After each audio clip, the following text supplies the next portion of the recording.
It's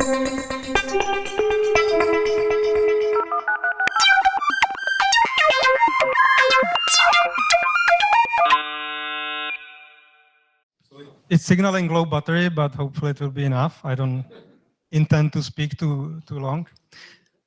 So welcome on this talk. I'll be talking about a product and a company you've probably never heard about. And if you are unlucky enough that you wandered to our webpage, you probably think it sucks because our webpage sucks. The truth be told, we don't have much time to actually improve the webpage. We're investing a lot of effort into improving the product. What's this talk going to be about? I'll be introducing our architecture that's almost purely based on Go. So it uses components, open source components, our code, and almost everything is in Go with a few exceptions that I hate that they are there, but I'll mention them. First, a few words about our company. It's basically a startup that we founded with my friend in January 2021 as a side gig to our normal occupations. And we are building both hardware and software for autonomous surveillance towers and similar solutions. And more importantly, we are building software for it from scratch in Go. And we are building a cloud video management system that also collects metrics and events. If you wish, you can think IoT. I don't like buzzwords, so I'll say metrics and events. Right now, we have over 100 devices. Think about them as quite big things. It's not just one camera. It's really something that weighs almost a ton. And over 70 customers, including companies like MetroStaff, Subterra, and Eurovia, whatever it's called in English. And our goal is basically to provide these devices and use them to replace physical security. Physical security is usually a person who's retired, sleeps in a van, twice in the night, they wake up, go around the perimeter, and then sleep again. Very commonly, they are actually part of the things that are happening on site. They are tipping off the thieves and similar. Compare that with a technology that has cameras, but not only cameras, it also has motion detectors. It has some analytics in the camera to see whether something is a human or just a deer, and protects 24/7. And moreover, it's even cheaper. So that's our, let's say, motto. And it's easy to sell to the customers because it really is cheaper, and it is, if not more, then definitely as much safe to use this thing than the retired person in a van. But here I'm about to talk about software. And as I said, we started from scratch. We built this as a SaaS. And it's right now design, or the main goal was to design something that scales. So even when we had like 2 or 3 towers, we already started something that will be scalable. And we used modern technology, technologies like Kubernetes. We use everything, we run everything in AWS. We don't want to have our own hardware. And the thing is, so far we are, let's say, small, even though we already have a lot of traffic, a lot of basically terabytes coming through with of video streams. But we want to be prepared when there is a big customer, there are thousands of cameras coming in. We just buy a few more EC2 instances, we scale our cluster, and everything works. You want this stuff to be low maintenance, no own hardware, because then you need people who actually take care of the hardware. It would be cheaper, for sure, but we don't have the people. Truth be told, we are just 3 that actually can do something about software, then we have people who do hardware. So we need to minimize anything that needs any tweaking or hardware maintenance. So that's why everything is AWS. Also frugality, like we're not found with millions of dollars, so we need to keep stuff cheap. So we choose the cheapest offerings in the cloud. S3 is like the best choice for storage, it's the cheapest thing, it scales, there's unlimited scalability for our purposes. But there are better offerings, but they are more expensive. So we try to avoid them.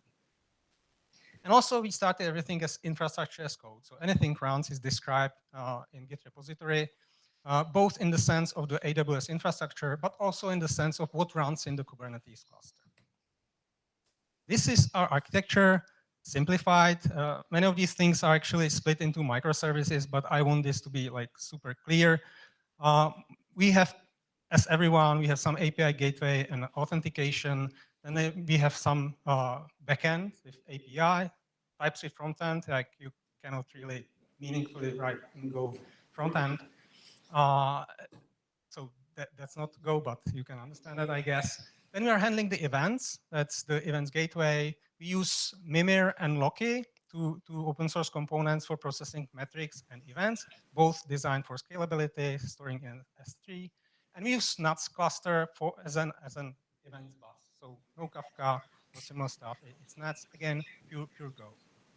Then there is some onboard software, stuff that runs on the actual devices or is meant to run there. In some instances, it runs actually in cloud, but we intend to offload it there. And that actually collects data, pushes that to the Nets cluster. And there is one component I hate, which is OpenHub. It's Java-based. Nothing wrong with Java. I loved it some time ago.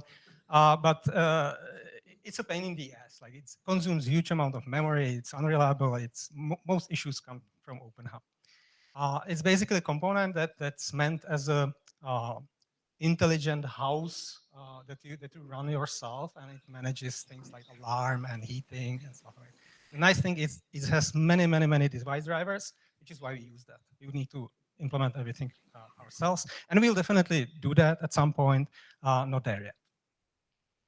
Apart from that, there's ArgoCD for continuous deployment, stuff like certificate manager, our internal monitoring, Prometheus, Grafana, external secrets, external DNS, things that you probably know, like just maintenance.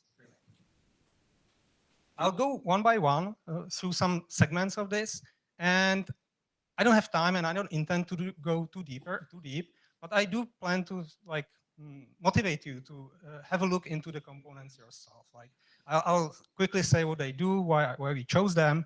It will be very shallow, but I intend to list the important things so that you're motivated to have a look yourselves. First, authentication and API gateway.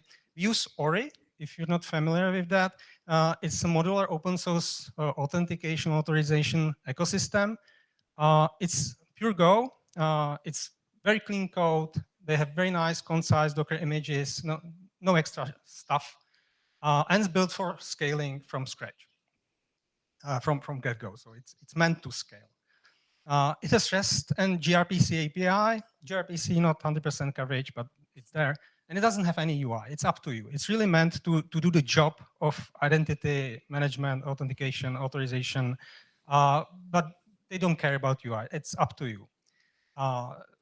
Compared to like Keycloak, that would come everything bundled together. Here you can choose. So there's a Kratos, that's one of the components, that's for identity management. It uses best practices for storing passwords. It implements the basic flows for creating accounts, verifying emails, logging, logout. And you can just tap into it using API with your UI. It has flexible identity schema, so you can pick the fields that you use for your identity. Is it an email? Do you have username or not? What other fields do you have? Are they necessary? What are the password requirements? Stuff like that. Very flexible. I love it. Recommend it. Then there's Oathkeeper. That's API gateway. Super simplistic. There are many different API gateways or similar components you could use, and maybe you do. There's nothing wrong with that. There are even Go options there, right? This one is super simplistic. It works with Kratos. That's why I chose it. I somehow thought it would be a nice choice because it's same company, right? Similar stuff. But then I fell in love with that because it really doesn't do anything extra. You just define in very simple way, very simple YAML what it should do, and it's that. It doesn't do anything extra. Straightforward correctness reasoning. Anything auth related, it should be straightforward, right? And there is Hydra and Keto. We don't use those, but if you need Auth2 or OIDC provider, that's Hydra. You can look at that. Identity Federation, that's what Hydra does. We don't use it at this moment. We don't need that. Maybe you will, not yet. Keto authorization. Again, this is implementation of Zanzibar Google algorithm for authorization. Maybe you heard about that. That's meant something that's meant to scale planet-wide. I love the idea. I worked for Google for some time ago, and I liked Zanzibar a lot. So I still think we'll use that, but we're not there yet. So authorization, we use something very simplistic at the moment. We intend to make it more clever. We'll have to. And I'm looking at Keto maybe, but no experience yet. I hope so. Now, I'd like to spend a few words about our video streaming part. That's the most computation heavy and most important, really. That's what people usually are interested in. We call this component Icast, and what it does is basically it's recording all the video streams, storing stuff in S3 in Amazon, and also it's live streaming to whoever from our customers is watching the live feed on our webpage.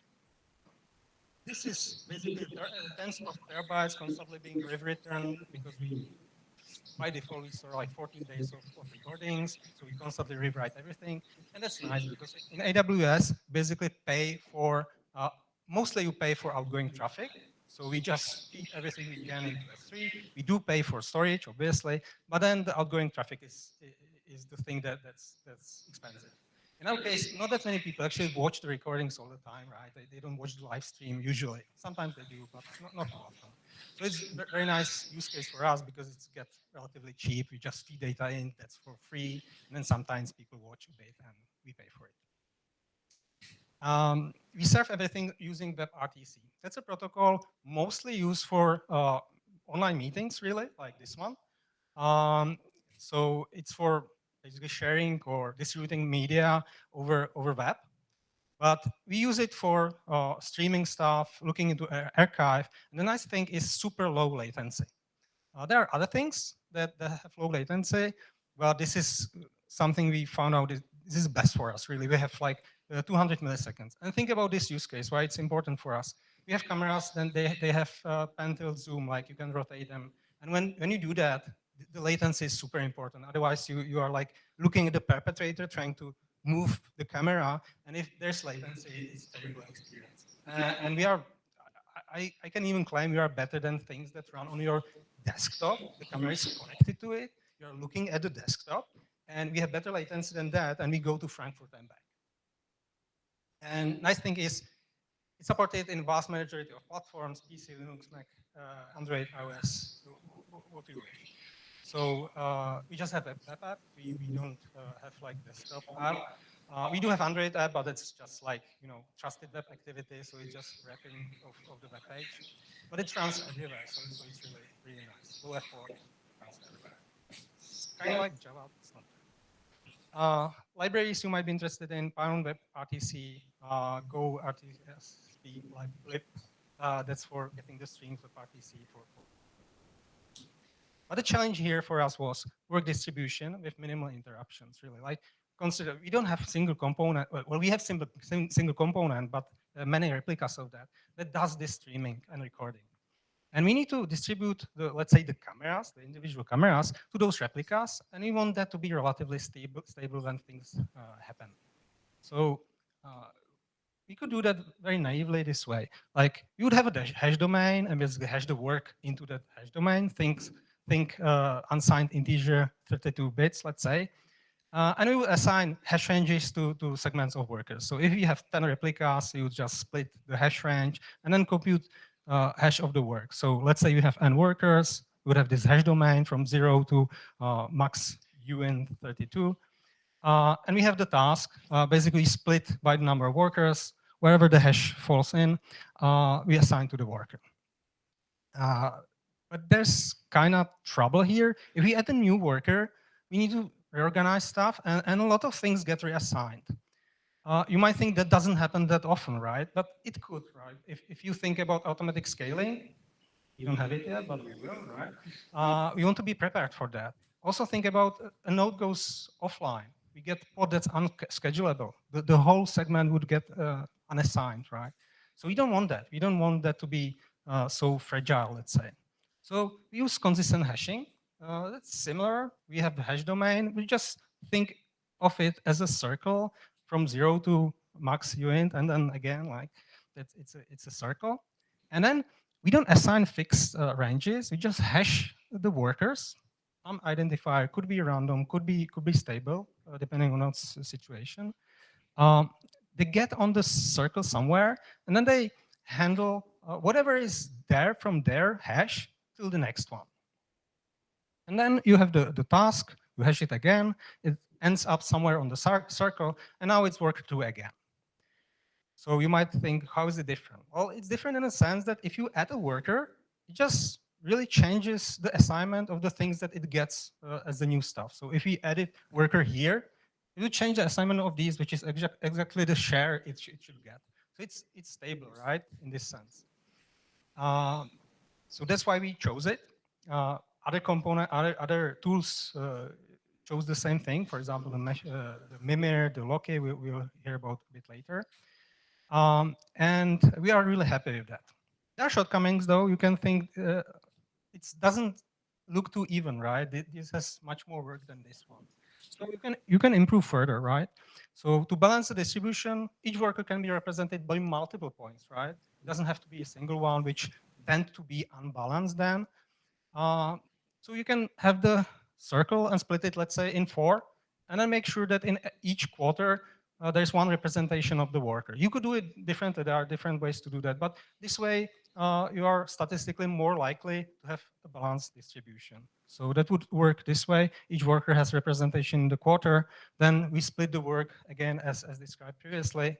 And when you hash, you hit something. But you can see that the colors are more likely to be, well, it's not visible, right? I'm just impressing you. But it's statistically more likely that this would be more even. You can even replicate work, right? So if you think that you don't get one segment, but multiple, then the same work can be assigned to multiple workers, again, clearly. For routing requests, we basically let the request come to any worker, and then everyone knows about everyone else, so they know where to route the request. Again, the challenge here, everyone needs to know about everyone else. For that, we use library or tool, it's library, Memberlist from HashiCorp, which uses a gossip protocol to actually communicate between nodes in a cluster. And by that, I mean actually pods, really, and replicas of that, to find out how many are alive and who are members of the cluster. Initially, this can be seeded by a static list of host names, or in Kubernetes, headless service. Very, very nice, right? You have a headless service. Kubernetes lists at least a few, eventually consistent. So you get some when you start. This way, you seed it, but then the membership is actually handled by the gossip protocol. So it's orthogonal to Kubernetes naming and scheduling. And the nice thing is, if a pod is unschedulable, you don't have enough nodes or something else happens, the node is just, I don't know, like it's not working as it should, but it's considered alive by Kubernetes. It wouldn't be part of the cluster, so it doesn't get any work scheduled. So there are no things that are not handled by anyone. That's what we use for distributed work assignment. Then, how much time? I still have some time. Then the, let's say, IoT part, metrics and events. Obviously, you have a lot of events, a lot of metrics.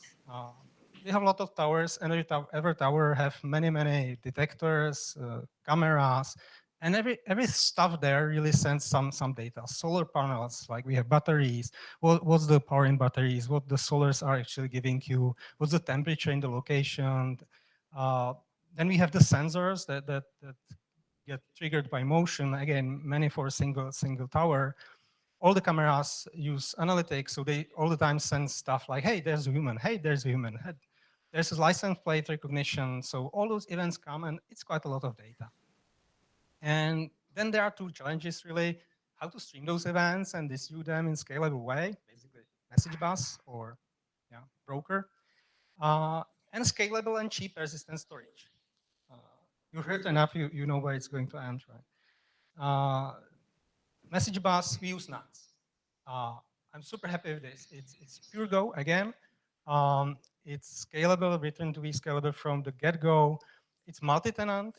You can define very fine-grained permissions, and it's very flexible architecture-wise. So you can design your NATS cluster to be like the main cluster, then edge clusters, and you can design what messages are routed between the edge and the main cluster. It's very flexible this way, and it has MQTT support. If you haven't heard about MQTT, it's a de facto standard in IoT devices. It has its own implementation. important thing is many devices, if you buy them, they usually out of the box support MQTT. So it's good when you use those devices to support that protocol. The trouble is many implementations of MQTT are really not great. Specifically scaling is, for the open source, either it's not implemented or it's terrible. We tried one, EMQX, I think. There the scalability was something that you wouldn't even know how the work is sharded. And we couldn't persuade it to shard it in a way that would be consistent with our multi-tenants representation. So it just wouldn't scale really. All work would be duplicated and would like run out of memory very soon. So MQTT, as an implementation, I didn't like, but it's nice to have the support. Also in Go, the client library for MQTT are not great. So there's some support. There's like 3.1.1 version is okay. 5.0 is not really down.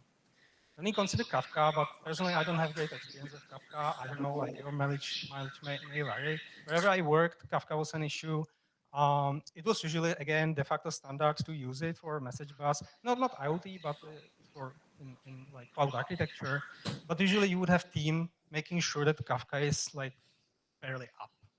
And we cannot afford that. As I said, 3 people, we cannot have. So we decided not to use Kafka. Again, your mileage may vary. I know people who are super happy with that, but we decided against that. And there are other options. I just don't list them all. Botnets, I recommend, have a look at that. Really nice thing. And for storage, for metrics, we use Mimir. And for events, we use Loki. Both are from Grafana. Both use consistent hashing to assign work.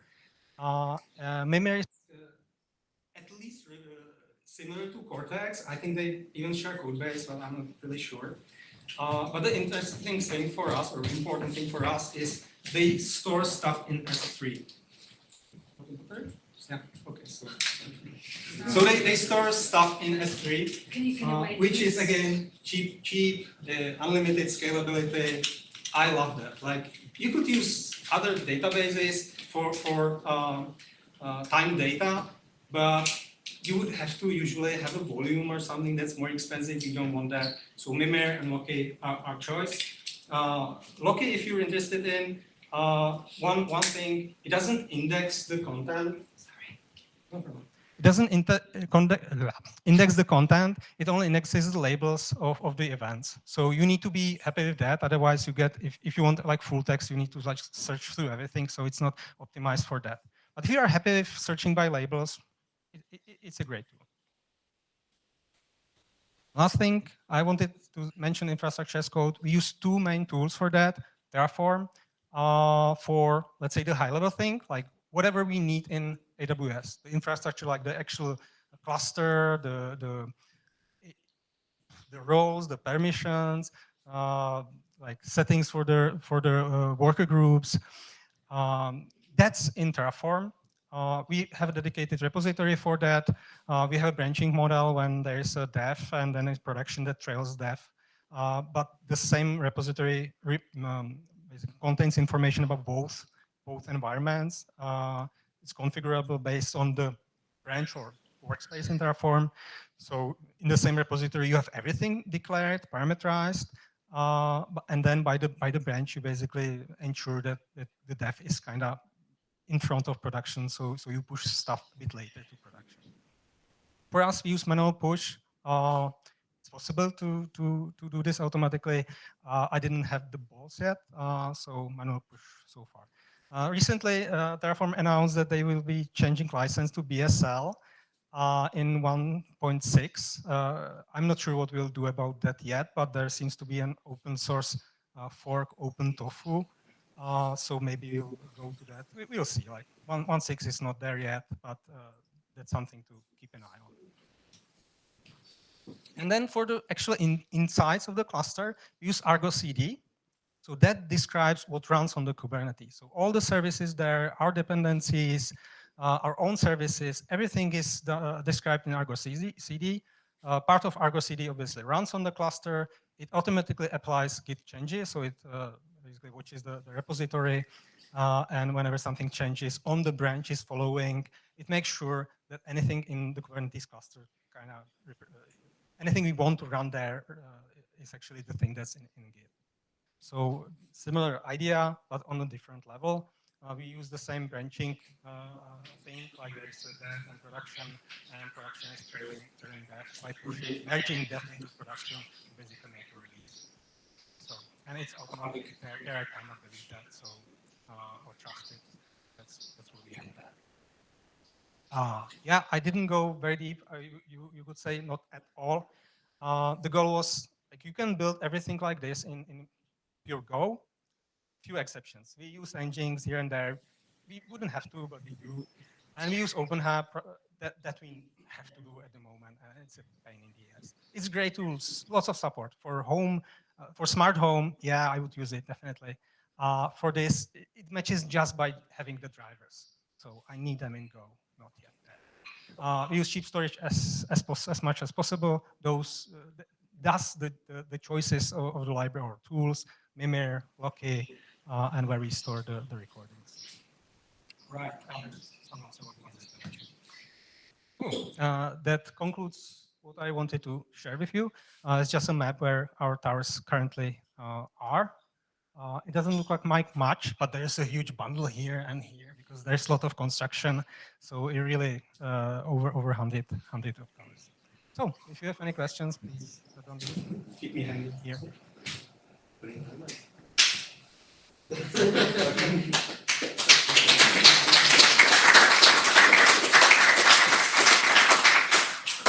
Just a question, so how long did it took before you went from the idea to, let's say, production, first customers? How long did it took to build the product, let's say? Yeah, so the question was how long it took for the recording from the idea to the product, and the answer is 0 time, because we basically shipped the first tower without having the software. That was based on OpenHub exclusively, and since then we're trying to kind of push it away and build it in like nice infrastructure that we trust. Okay. How many type of hardware you have? It's one tower for everything, one type of tower, or you have multiple configurations? So the question was about how different hardware configuration we have. We have main 3 configurations, like you've seen them on the picture, like the smallest one for like small buildings. Usually it's building sites really, or events. And there's a middle one that's the most popular, and there's one large one that's highly mobile in the sense that it has also like a wheel, so you can, as a customer, you can yourself like just take it and move it around.